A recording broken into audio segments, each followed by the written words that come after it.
पुण्यात अजित पवारांच्या राष्ट्रवादीचा कार्यक्रम पार पडतोय. थोड्या वेळातच तटकरे पोहोचणार आहेत, पण त्याच्या आधी दीपक मानकर कुठे निघाले ते विचारलं. मी थेट दीपक भाऊंकडे आलं. काय झालंय?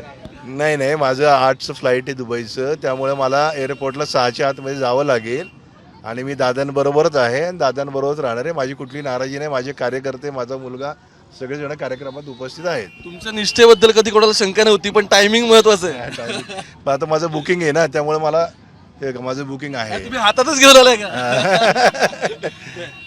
महत्वाचं असं आहे की बऱ्याच दिवसांपासून मागच्या वेळेस सुद्धा ज्यावेळी पुण्यातल्या गोष्टींमध्ये अप्स अँड डाऊन झाले होते, तुमचं म्हणणं होतं एका स्पेसिफिक व्यक्तीला, महिलेला इथे लिव्हरेज दिलं जातं जास्त. मग आता तटकरेंसोबत तसा काही विषय नाही. तटकरे साहेबांची पण आम्ही प्रामाणिकपणे आहोत, त्यामुळे पक्ष संघटना कशी वाढेल याच्याकरता आमचा प्रयत्न हा निश्चितपणे असणार आहे. कमबॅक कधी? 4 दिवसांनी 20 तारखेला परत आहे. ते नाही म्हणते, पॉलिटिकल म्हणतोय मी.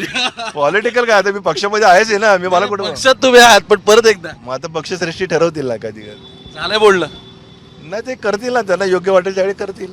चला ठीक आहे, तुम्हाला हॅपी जर्नी. चला, दीपक वानकर निघालेत. खरं तर कार्यक्रम सुरू होतोय, त्याच्या आधी निघाले, म्हणून आजचा बातमीचा विषय. आणि मी म्हटलं की ते त्यांच्या निष्ठेबद्दल नाही शंका. आजचं टायमिंग फार इंटरेस्टिंग आहे. मुंबई तक बघत राहा. कॅमेरा पर्सन गोपाळ सोबत मी ओमकार, थेट पुण्यावर.